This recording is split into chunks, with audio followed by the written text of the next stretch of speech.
क्या आप जानते हैं संसार की पहली प्रेम कहानी? आज हम जानने वाले हैं इस संसार की सबसे पहली प्रेम कथा, जिसमें एक श्रद्धा थी, त्याग था। इस कहानी में रंग भी है और दुख का संग भी। यह है शिव और सती की अमर प्रेम कहानी, जिसमें प्रेम है, त्याग है और अंत में एक नई शुरुआत है। तो आइए जानते हैं इस महान प्रेम कथा को, सती कथा को। सृष्टि के आरंभिक काल की बात है, जब ब्रह्मा ने अपने मानस पुत्रों को रचा। उन्हीं में से एक थे दक्ष प्रजापति, अत्यंत बुद्धिमान परंतु उतने ही अहंकारी। दक्ष को अपनी योग्यता, अपनी शक्ति और अपने सृष्टिकर्ता के कुल से उत्पन्न होने का बड़ा अभिमान था। उसने वर्षों की तपस्या की और देवताओं से वरदान पाए संतान की प्राप्ति के लिए। उसकी ये तपस्या रंग लाई और उसे एक अत्यंत दिव्य कन्या की प्राप्ति हुई, वही जिसे हम आज देवी सती के नाम से जानते हैं। सती का जन्म किसी साधारण कन्या की भांति नहीं हुआ था। उनका स्वरूप स्वयं शक्ति का अंश था। कहते हैं वो स्वयं आदि शक्ति का अवतार थीं।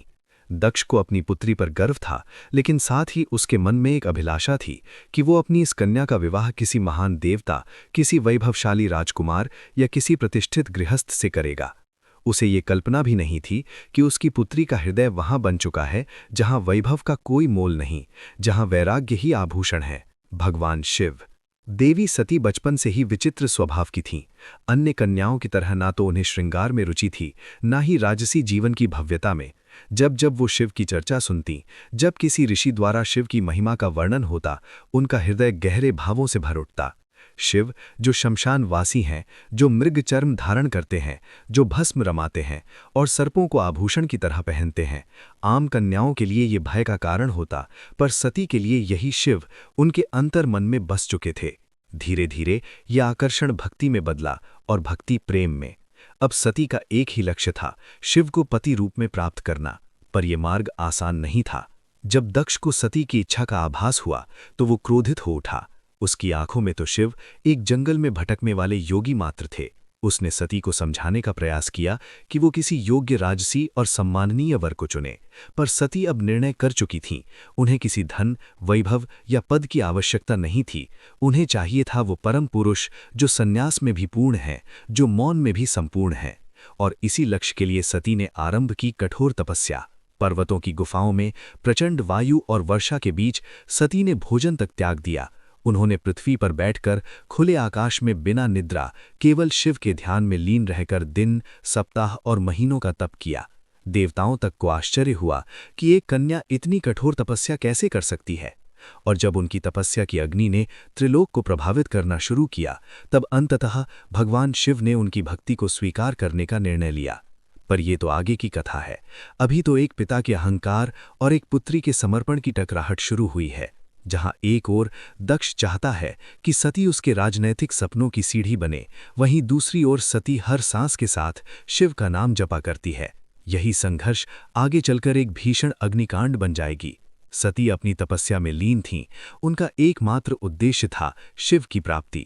अंततः उनकी भक्ति से प्रसन्न होकर शिव मुस्कुराए और सती के समक्ष प्रकट हो गए। जैसे ही सती ने अपनी आंखें खोलीं, शिव उनके सम्मुख खड़े थे, वही जिनके लिए उन्होंने सब कुछ त्याग दिया था। शिव ने उनके तप, प्रेम और अटल श्रद्धा को देखा और कहा, हे देवी, तुम्हारा प्रेम मुझे बाध्य करता है। आज मैं तुम्हें अर्धांगिनी के रूप में स्वीकार करता हूँ। इस वचन के साथ पूरे ब्रह्मांड में आनंद की लहर दौड़ गई।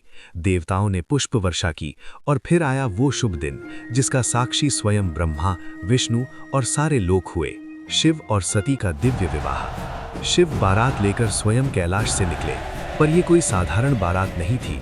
इसमें भूत, प्रेत, पिशाच, नाग, सिद्ध योगी, अर्षि देवता सब सम्मिलित थे। शिव की सवारी नंदी थी, शरीर पर भस्म, जटा से गंगा, गले में नाग।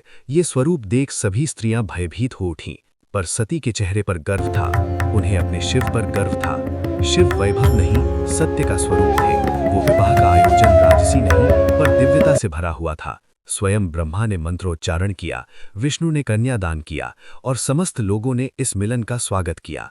ये केवल दो आत्माओं का नहीं, सृष्टि के दो मूल तत्वों, शिव और शक्ति का मिलन था। लेकिन इस भव्य विवाह में एक स्थान रिक्त रहा। सती के पिता दक्ष प्रजापति, वो नहीं आए, ना ही कोई संदेश भेजा, ना ही कोई आशीर्वाद, क्योंकि उनके लिए ये विवाह एक अपमान था, एक चुनौती। उनके अभिमान को। उनके अनुसार ये मिलन योग्य नहीं था, और यहीं से प्रारंभ हुआ उस कहानी का बीज जो आगे चलकर पूरे यज्ञ को जला देगा। समय धीरे धीरे बीतता है। कैलाश पर्वत पर प्रकृति की गोद में शिव और सती अपना वैवाहिक जीवन शांतिपूर्ण और आनंद से व्यतीत कर रहे हैं।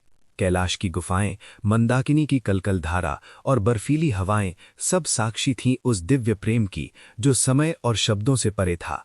तो चलिए अब जानते हैं आगे की कथा। लेकिन उससे पहले अगर आपको वीडियो अच्छी लग रही है तो वीडियो को लाइक जरूर करें और कमेंट में लिखें हर हर महादेव।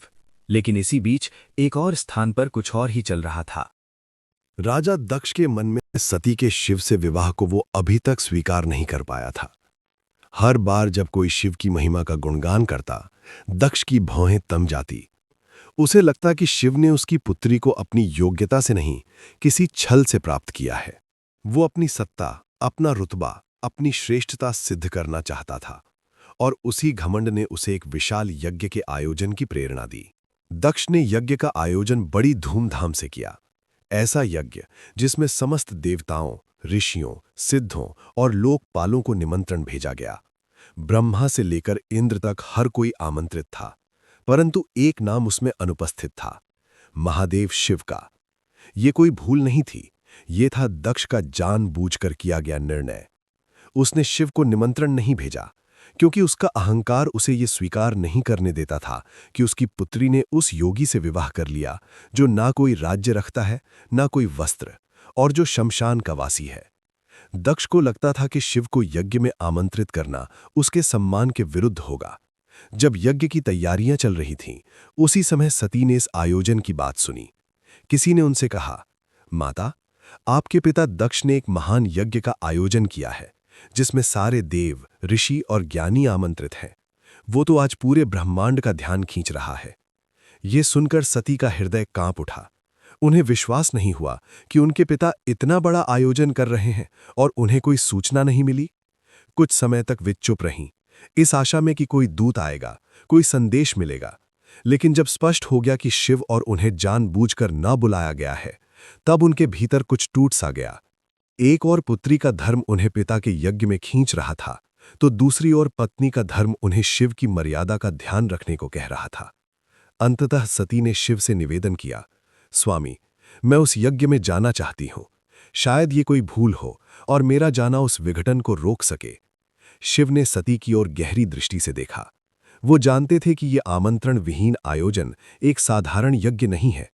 उन्होंने शांत स्वर में सती से कहा, हे प्रिये, जहां सम्मान ना हो वहां स्वाभिमान को ले जाना व्यर्थ है, और मैं नहीं चाहता कि तुम उस यज्ञ में जाओ जो केवल क्रोध और घमंड से जल रहा है। परंतु सती व्याकुल थीं। उनके भीतर एक द्वंद्व चल रहा था। पिता और पति के बीच उन्होंने पुनः प्रार्थना की, प्रभु, मैं केवल एक पुत्री के रूप में वहां जाना चाहती हूं। मैं पिता से बात करूंगी, शायद वो बदल जाएं, शायद उनके मन का विष उतर जाए।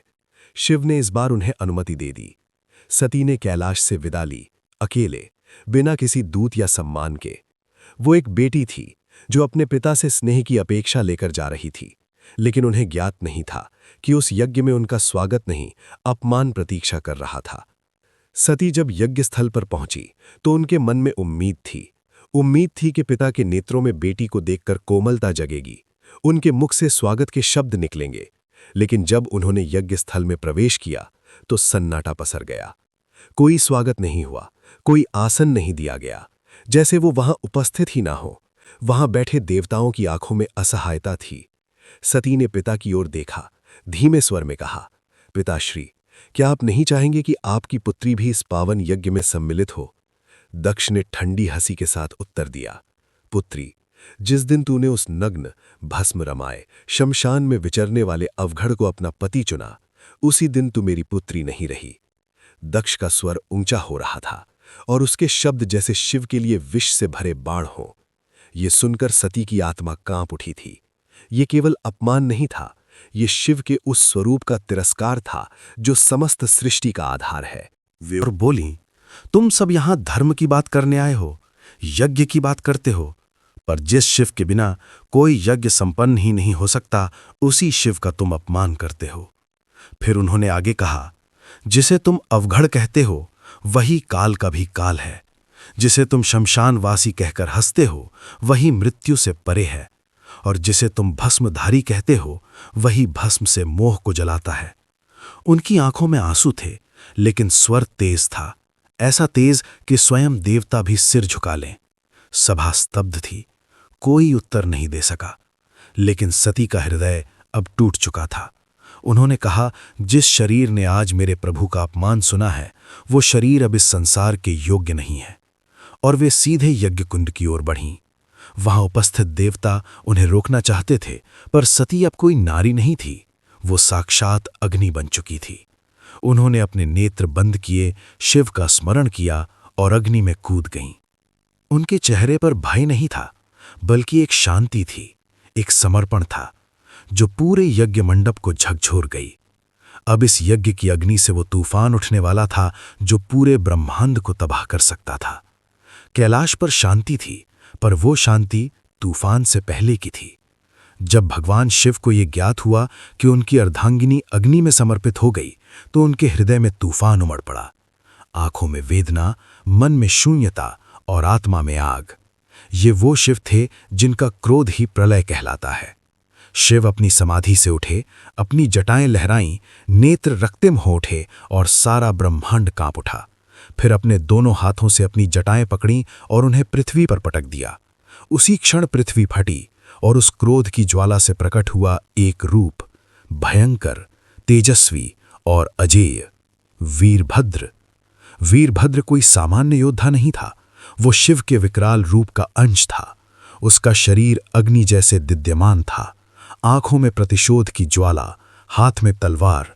उसका प्रकट होना सृष्टि के संतुलन को डगमगाने लगा था। वीरभद्र प्रचंड गति से दक्ष के यज्ञ की ओर बढ़ चला। जिस दिशा में वो चलता, धरती कांपती, आकाश बदलता और देवताओं के हृदय कांप उठते। जैसे ही वीरभद्र यज्ञ स्थल पर पहुंचा, आकाश में अंधकार छा गया। वीरभद्र प्रकट हो चुका था। उसकी उपस्थिति मात्र से यज्ञ की अग्नि धारा उठी। वो बिना रुके आगे बढ़ा। पहले यज्ञ वेदी को तोड़ा, फिर वेद पाठ करने वाले ब्राह्मणों को हटाया। उसकी आंखों में एक ही लक्ष्य था, दक्ष। वीरभद्र के सामने कोई नहीं टिक सका। वो अकेला था, परंतु अजेय। उसके प्रत्येक प्रहार में शिव का श्राप था और हर गर्जना में सती का विलाप। अंततः वो दक्ष के सामने पहुंचा। दक्ष अब भी अपने अभिमान में डूबा था। वो चिल्लाया, मैं यज्ञ करता हूं, मुझे कोई छू नहीं सकता। वीरभद्र ने उसकी आंखों में देखा और कहा, तू पिता कहलाने योग्य नहीं। आज तुझे उसी अग्नि में भस्म करूंगा जिसमें तूने धर्म का मजाक उड़ाया। और एक ही झटके में वीरभद्र ने अपनी तलवार से दक्ष का सिर धड़ से अलग कर दिया। पूरी सभा में सन्नाटा छा गया। देवता स्तब्ध रह गए। यज्ञ की अग्नि बुझ गई और पृथ्वी पर सिर्फ राख रह गई। वो राख जो अहंकार, अधर्म और अपमान की अंतिम परिणति थी। वीरभद्र शिव की आज्ञा पूरी कर चुका था, पर यह कहानी यहीं नहीं रुकती। इसके बाद जब महादेव यज्ञ स्थल पर पहुंचे, उन्होंने सती के जले हुए शरीर को देखा। वो दृश्य ऐसा था जिसने स्वयं काल को रुला दिया। शिव ने धीरे से कांपते हाथों से अपनी सती को बाहों में उठा लिया। उनकी आंखों से आंसू बह रहे थे और फिर वो चल पड़े। शिव सती के शव को अपनी गोद में लिए पूरे ब्रह्मांड में भटकने लगे। उस विरह में जो पूरे ब्रह्मांड को भयभीत कर रहा था, ब्रह्मांड असंतुलित होने लगा। देवता भयभीत हो उठे। यदि शिव यूं ही विलाप करते रहे तो सृष्टि का संतुलन टूट जाएगा, प्रलय आ जाएगा। तब सभी देवता भगवान विष्णु के पास पहुंचे और उनसे सृष्टि को बचाने की प्रार्थना की। तब विष्णु ने अपना सुदर्शन चक्र चलाया। जैसे ही सुदर्शन चक्र चला, उसने सती के शरीर को टुकड़ों में विभाजित कर दिया। शिव कुछ क्षणों के लिए रुके, पर प्रतिरोध नहीं किया। ये सृष्टि के लिए आवश्यक था। जहां जहां सती के अंग गिरे वहां दिव्य ऊर्जा फैल गई। पृथ्वी के वे स्थान शक्ति से भर उठे और वहीं बने शक्तिपीठ। ये कोई सामान्य स्थल नहीं थे। ये उस अमर प्रेम की गवाही थे जो शिव और सती के बीच था। ये थे वे स्थान जहां स्त्री शक्ति, प्रेम, बलिदान और भक्ति सब कुछ एक साथ साकार हुए। कुछ स्थानों पर सती की आंखें गिरीं, कहीं उनका हृदय, कहीं उनके केश, तो कहीं उनके चरण। और हर स्थान एक केंद्र बन गया मां शक्ति का, जो हर रूप में पूजनीय हुई। कभी दुर्गा, कभी भैरवी, कभी भवानी। यही वे स्थान हैं जिन्हें आज हम कामाख्या, वैष्णव, ज्वाला और तारापीठ जैसे नामों से जानते हैं।